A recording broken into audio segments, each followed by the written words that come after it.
those 3D glasses. Good morning, guys. So I'm going to go to Universal Studios today. So it's at Universal Studios, and it's actually going to be my first time there. So fuck yeah, let's go. Well, guys, as you can probably tell, I am in Universal Studios, and we're going to get a VIP tour. See? Oh, fuck me, Jay. But we're going to get a VIP tour, and we're in the Universal Studios right now. So let's go check out this VIP tour.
Okay, everybody, and that was King Kong 360 3D.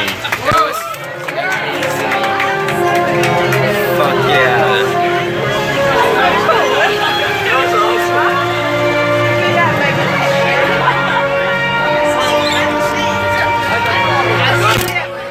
That was like the best thing to ever. I'm gonna do that again. Hey guys, take a look at the left. That anchor right there, that gold anchor right there, that's the one that's sped out. That's a picture card.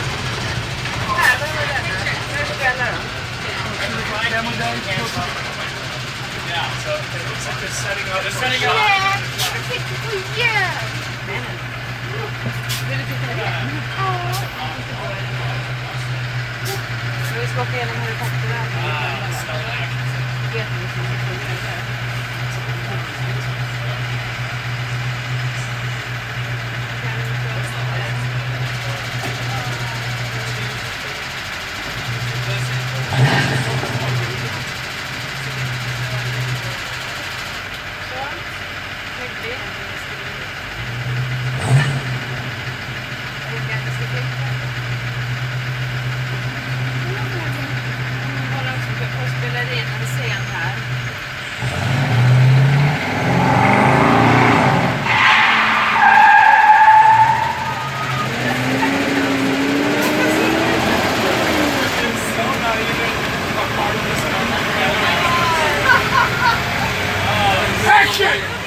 Okay, so anyway, now you know.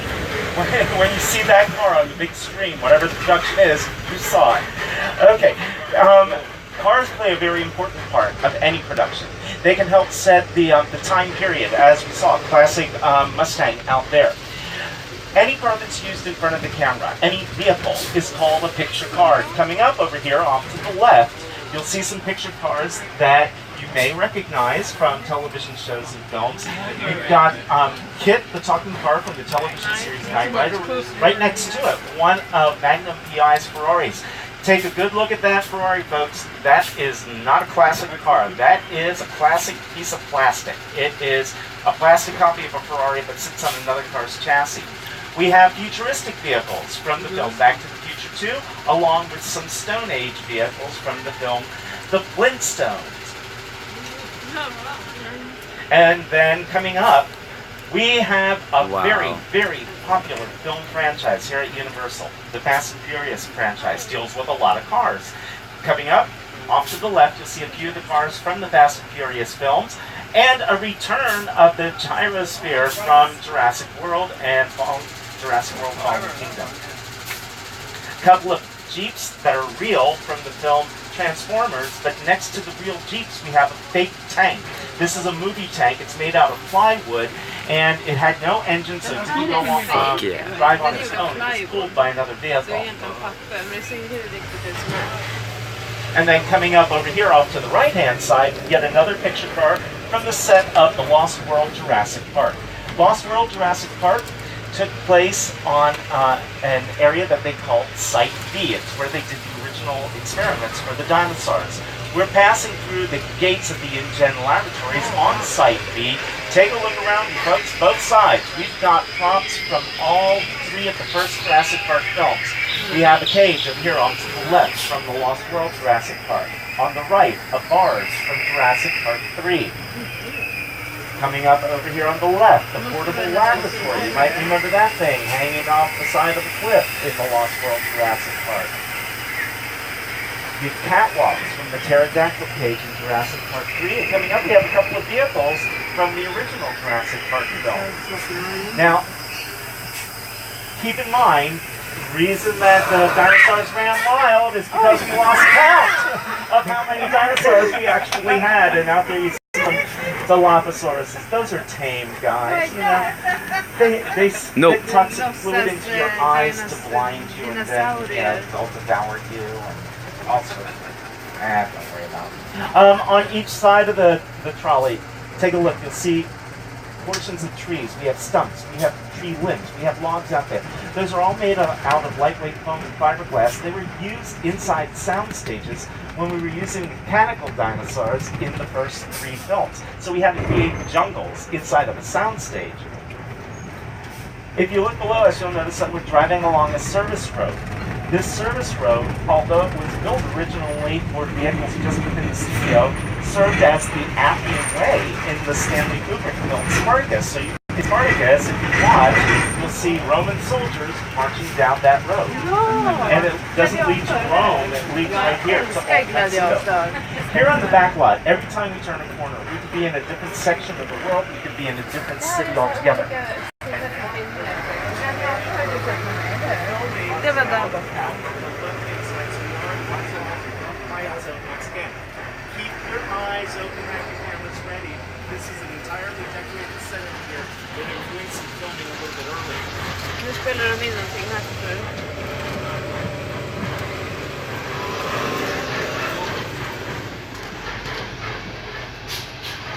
Slutet att bygga med dessa miljoner. Vad hästar! Nej, vad hästar!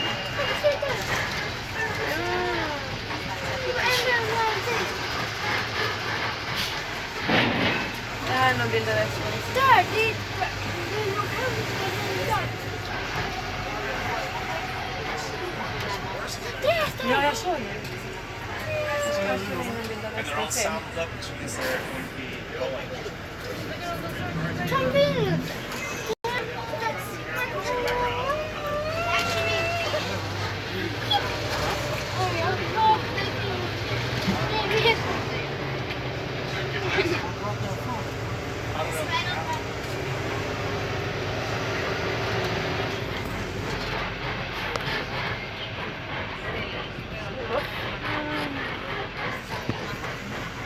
Ta bild!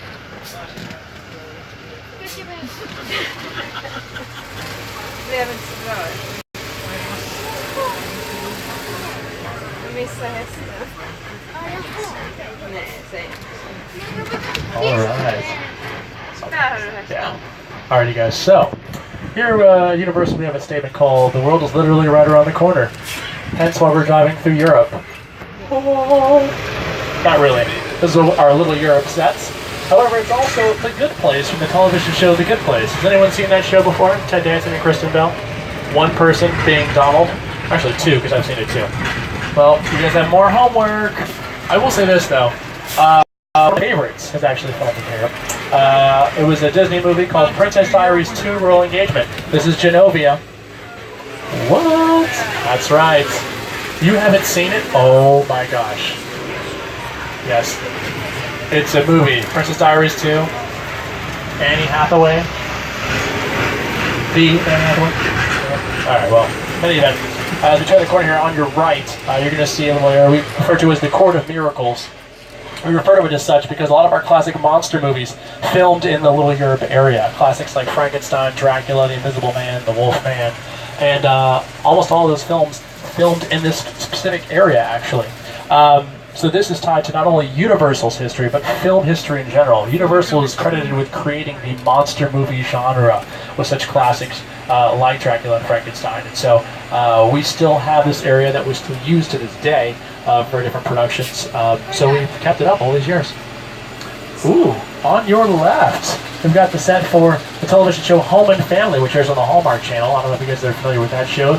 Airs Monday through Friday on the Hallmark Channel. We said they're doing a Christmas in July episode, hence the decoration. Well, what's funny also is that is essentially how you would decorate a set for a TV show or movie if you're filming an episode that takes place in an area where there is snow, and for that. So it's kind of cool that they have that there. We filmed Christmas films here at Universal in the past, and usually it's never actually during the holiday. So it's like 90 degrees outside, and then they got that set up there. It's kind of miserable to be on set. We're going past this area again, so I got to get off the microphone, but once again, keep your eyes open and your cameras ready.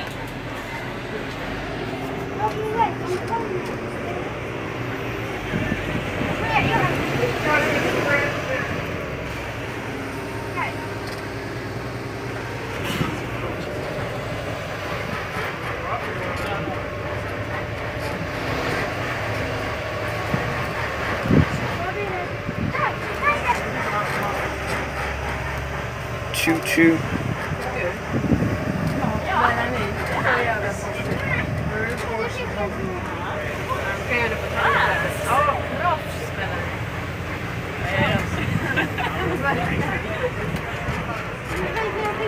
Oj, titta här också. Oj, Visst är det inte här? Jo, där är den. Där är den. Ser du vattnet? Ser du vattnet? Ska det inte sluta? Ja, nu räcker det. Du sitter i bussen så det är okej. Ska vi filma? Diver out there next to the area, it's safe. As you can see, it's doing a Där är great det. job. Fan. Åh nej, dog han? Det är ju nästan Man vill att han inte kommer att se.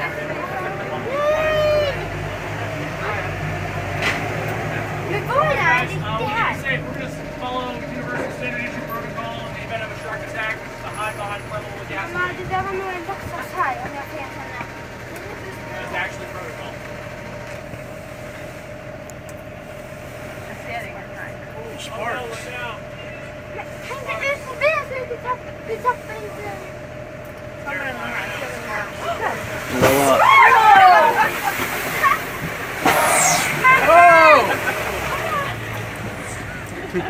Jag sa att du hade lockat här.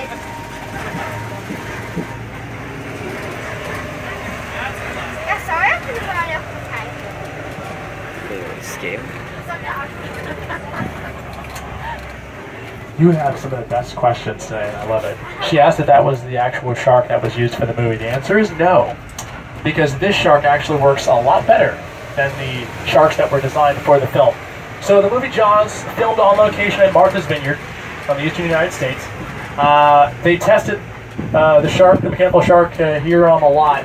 They built 3 of them in total for the movie. All 3 of them tested out fine. They worked perfectly. They got on set. Det var ju kul. The first one sunk to the bottom of the ocean, and the other 2 simply just did not work. The reason why? Salt water.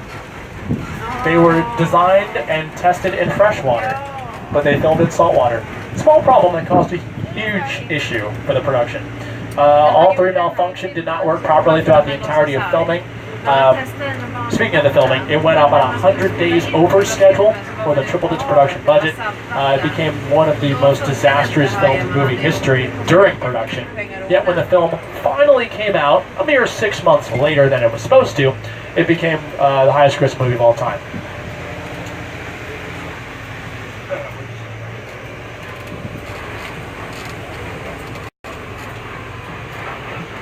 But now we're going to be going down probably one of the most well-known neighborhoods in all of Hollywood. Welcome to Wisteria Lane. Do I have any fans of Desperate Housewives? There we go. All right.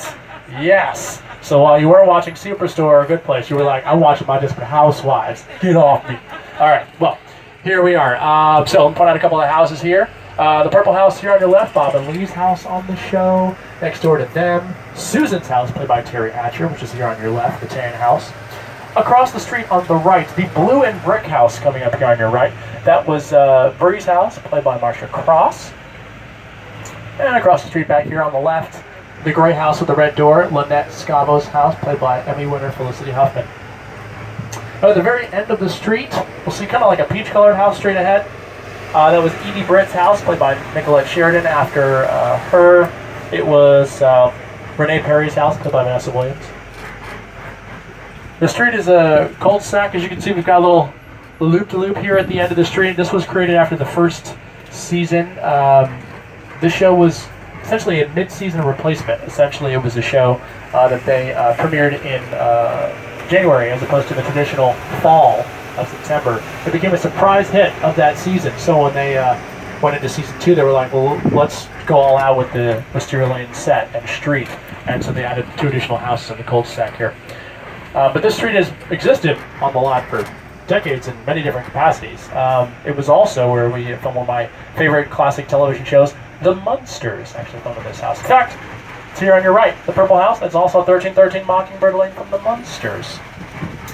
And Gabrielle's house, which is here on your left, with the door left wide open, played by Eva Longoria. That was also Jimmy Stewart's character's house in the film Harvey. Wow. Tom Hanks has filmed here a couple of times for the movie Dragnet, co-starring Dan Aykroyd, and also for The Burbs, starring the late Carrie Fisher as well. As we go up the hill on your left, you will... Oh, looks like they have another picture car. I don't know if it was supposed to be used for that production we saw earlier, but it would fit right in. But I'm going to call security and find out what's going on here. This is security. What's going on, Studio Tour? Hey, this is Kevin over VIP. We just see another Dodge Charger here. We're thinking maybe it belongs to the production that Studio was on Tour. Looks like we might have an issue. Oh, okay. I'm patching you into Agent Novak from the FBI. Wait, the FBI? I'm sorry to interrupt your fun, What? but we've got video surveillance on that Charger you all saw. Okay. We ran it through the system, and the driver has been positively identified as Dominic Toretto. Oh, no. I've been tracking this guy for a while. He's a hardened criminal. Okay. He's likely armed, and he is definitely dangerous. I'm scared. My men and I are on our way to apprehend him right now. Thank goodness. If you see him, don't be a hero. Don't engage him. Just keep a safe distance and report any further sightings to studio security immediately. We'll handle it from there. All right.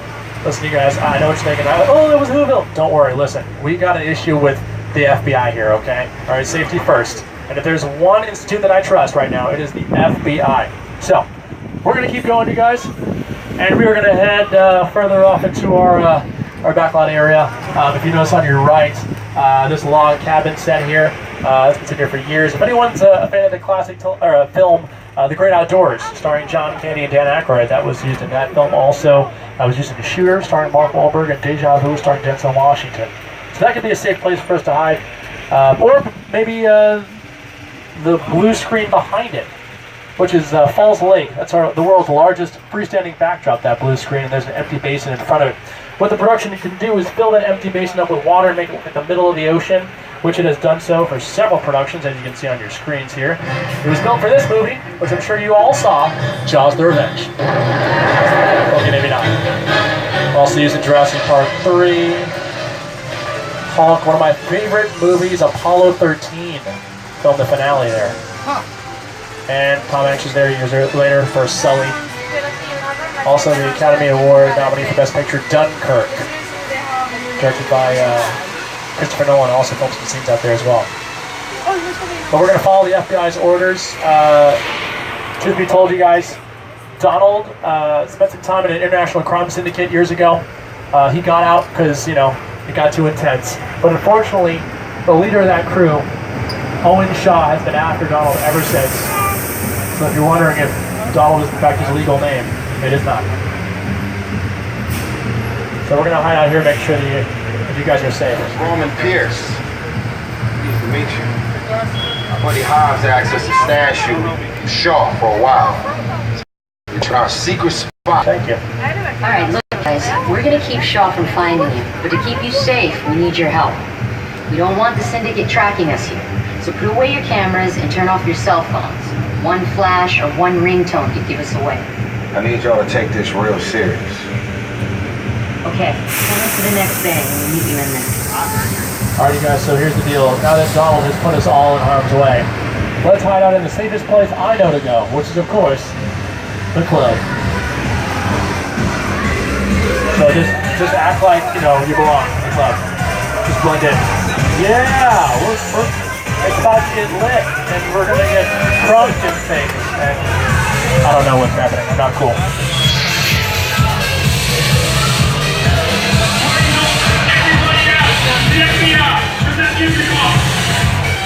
Sir, we're VIP. We're supposed to be here. I believe it's supposed to be a velvet rope.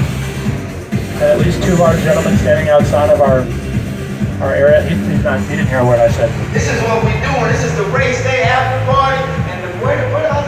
Roman Pierce, FBI, don't move.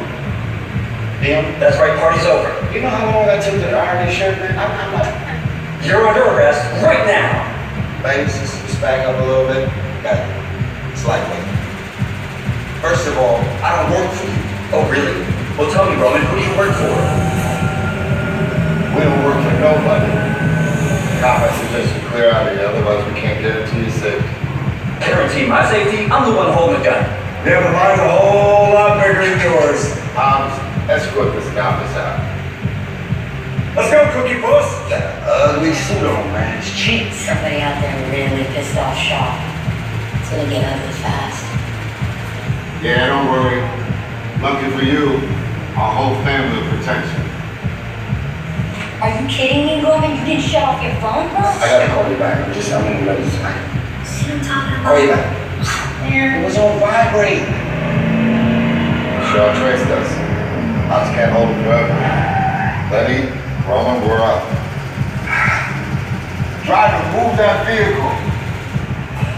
It's about to get real interesting. I'm gonna leave it all warmed up right next door. Okay guys, here's the deal. Why don't you go ahead and put those 3D glasses on because they can also double as protective eyewear when we're traveling at high speeds. Hold on to all your belongings and your loved ones. It might get fast and furious in here. But we're gonna hide out in the safest place I know, which is employee parking in the Jurassic parking structure. The gunfire is normal, so don't worry about that.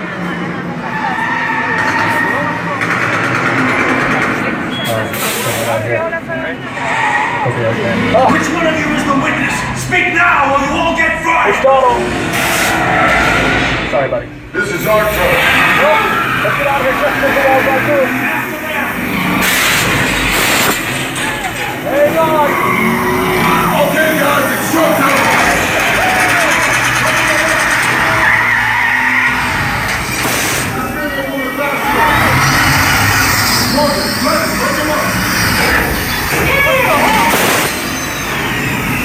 I got the bull by the horn!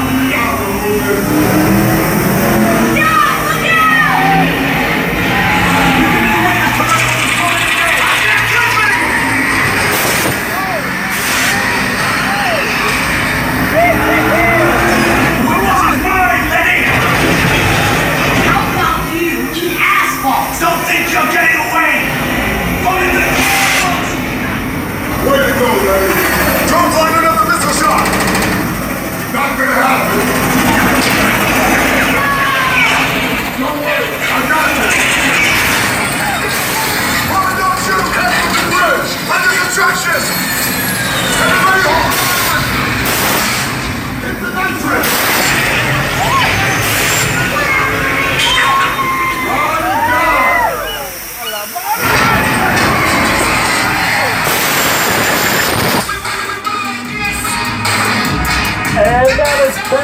Furious Supercharged.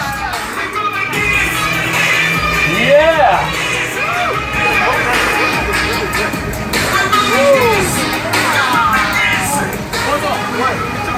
Good job, everybody. You protected the witness and you can resume breathing. You know it's crazy out there. You guys ride hard. Respect. No, my Mona Lisa got messed up a little bit, but it's all good. We got through it. Y'all held us down. Appreciate it. They say the bigger the family, the stronger it is. You guys did good out there. And you're welcome to join our crew anytime. That is amazing, you guys. We get to join the crew. How awesome is that? All we need is a tight t-shirt and folded arms. That's literally all we need. Hope you guys enjoyed yourselves on Fast and Furious Supercharged. That's normally the grand finale of the studio tour, but you guys are VIPs. We got more to show you. Starting with the area that we passed beforehand, which was the whimsical world of Whoville, which apparently some VIP group cut us off and went into first. How dare they? That's alright. There's something to say about this. But anyway, we're going to head into the Whoville sets from Dr. Seuss's How the Grinch Stole Christmas, starring Jim Carrey and directed by Ron Howard. So, we'll show of hands. Who's seen that production? Quite a few of you. Okay, great. This is one of the largest productions that Universal has ever had here on site. It took up 10 different sound stages for sets. An additional sound stage was used just to put all of the background and main actors into their makeup every single day. Jim Carrey had the brunt of it. He spent about 4 hours in makeup every day. That's in addition to a 12 to 14 hour workday.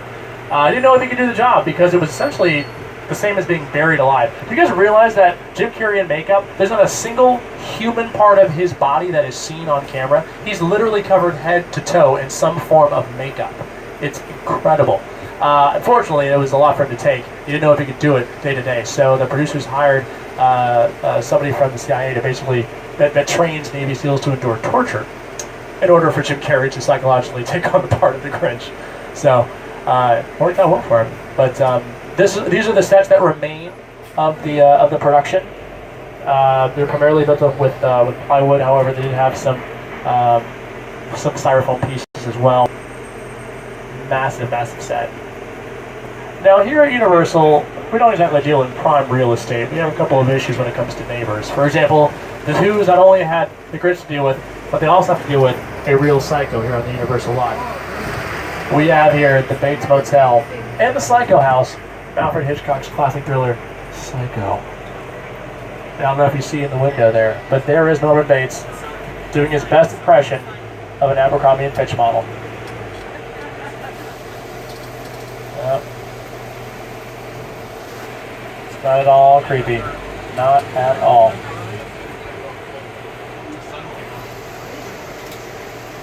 The Bates Motel that you see here has been refurbished substantially from the original production. Psycho House, however, is the original Psycho House. The television show Bates Motel did not film here. I'll be glad that. They did, however, take reference photos for their set for the production. They filmed in Canada.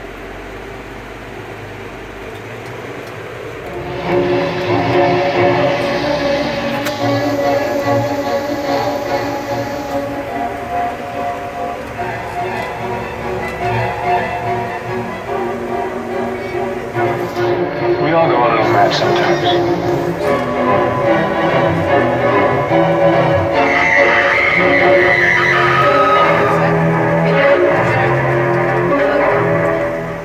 So we're going to get a better look here at the Psycho House. Here it is on your left. Oh my goodness.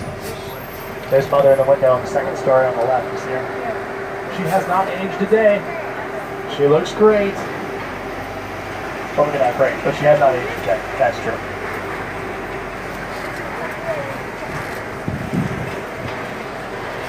Alright, gang. So, this is our next off-trolley visit. We're going to be visiting the horrific crash site from the film War of the Worlds. So if you're a nervous flyer, I'm sorry. Here's the deal, guys. You can leave your 3D glasses on your seats there. We will not be needing those again. And you can leave your bags, but bring your cameras most importantly. Now, a couple of safety rules before you guys get off the vehicle. Number one, this street here on your right, please do not go into or cross that street for any reason, because this is the only way in or out of this this area, so vehicles are coming through pretty fast. So be wary of that, okay? We also have a pathway that we've kind of designed for you guys to walk through. There is some gravel and some sharp objects as well, so please be careful of that, okay? And so Donald's going to take us through, you guys. So watch your step, follow Donald. Welcome to the War of the Worlds set.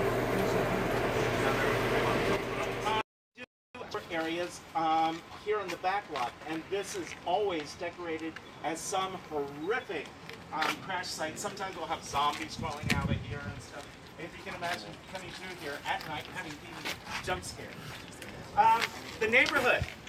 In the film, the plane was supposed to crash into a neighborhood. So we filmed in a real Paramount filmed in a real neighborhood in New Jersey for the scenes before the crash. In order to make it look real, they had to build facades of houses from that neighborhood and make it look as though the plane had crashed into the houses and then landed right here. The debris field, as you see it right now, has been augmented. You might see some pieces of an airplane that are not from this one, like this little panel over here is from like a very narrow body aircraft and stuff.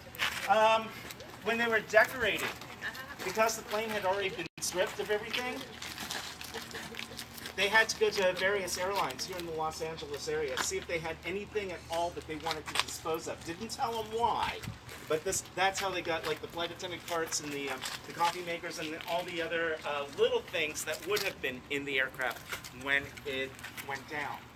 If anybody wants to get photos, please, this is a really great place to get them. You can say you had a rough landing here in Los Angeles. If you look up in the hill, you'll see some houses up there. Those are real homes. So we do have neighbors who get to look down on this every day. What a view. After they completed filming Steven Spielberg and Paramount Pictures DreamWorks production, left the set here, and Universal adopted it as an attraction for the studio tour. The only thing was we could not use it as a set again for a minimum of 5 years. It has been used for television commercials, so they've used it for home insurance commercials, a Pepsi commercial shot out here. There's been music videos, and then a lot of times search and rescue will be using this to train dogs. And believe it or not, we get to come through when they're training the search and rescue, because dogs have to learn how to not be distracted. So they said, yeah, bring the VIP groups in. Go on down this way. Watching the rescue dogs?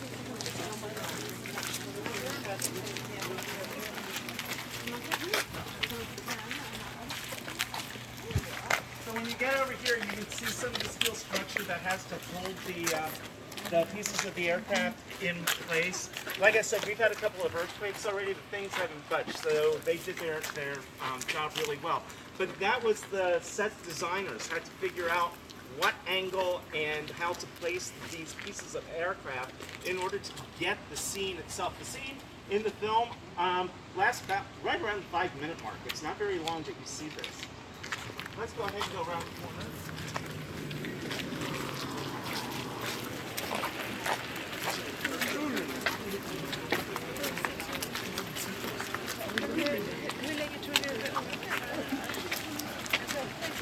And then behind this set, you can see what remains of another Steven Spielberg set from The Lost World, Jurassic Park, and Jurassic Park 3. The helipad over there, if you saw The Lost World, Jurassic Park, that's where the helicopter landed. And we are going to go back to the trolley, get your final photos.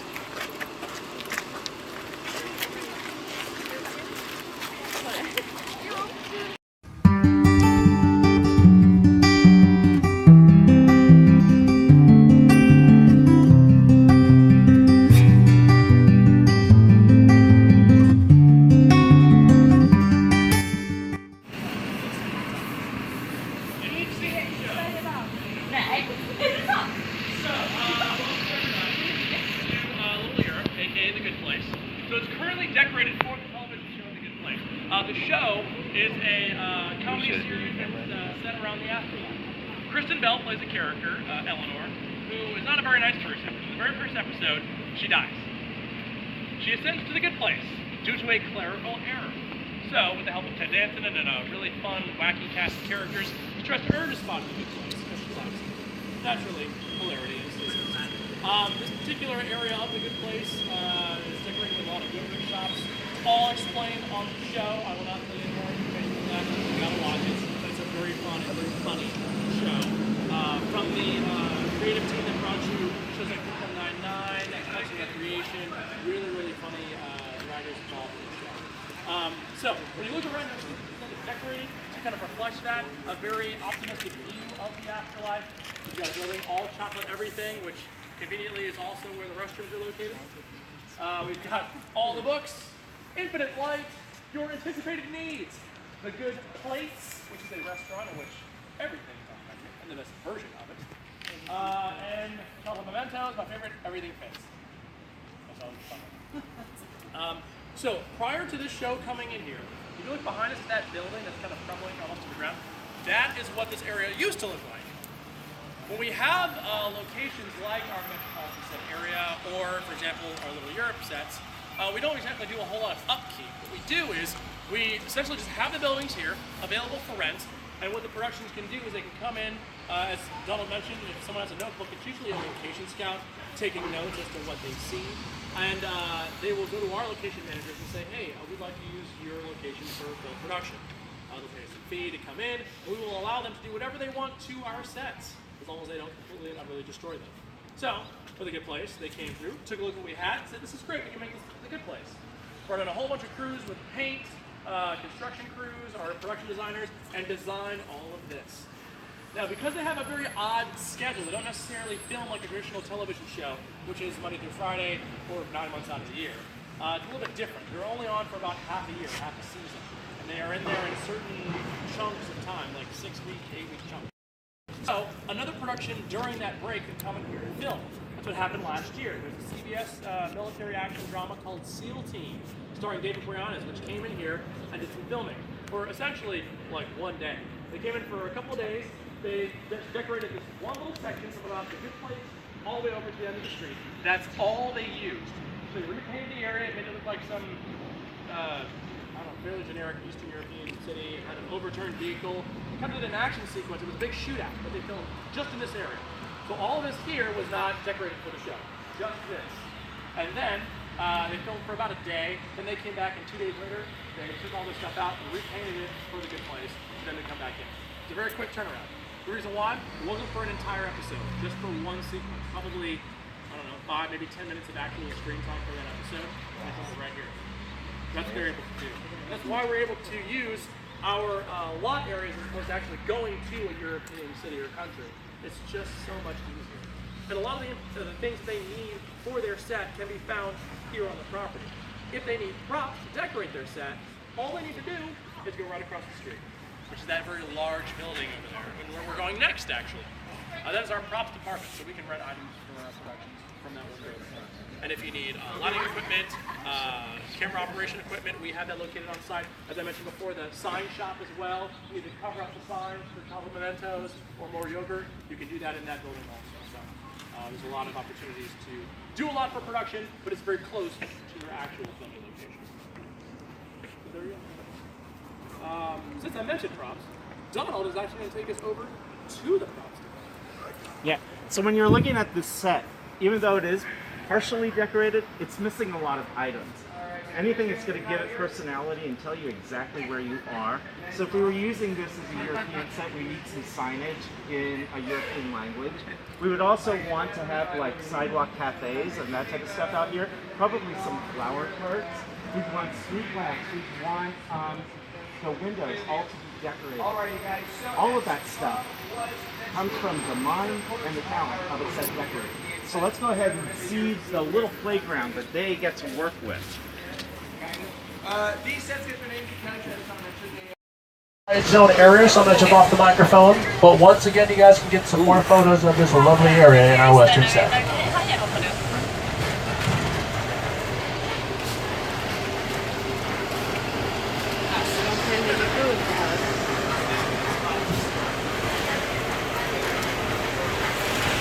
Oh wait, you guys already saw this.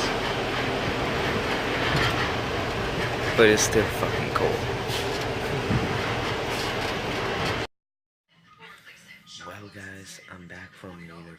Studios, and yeah, so I'm just relaxing now, so see you guys tomorrow. Bye.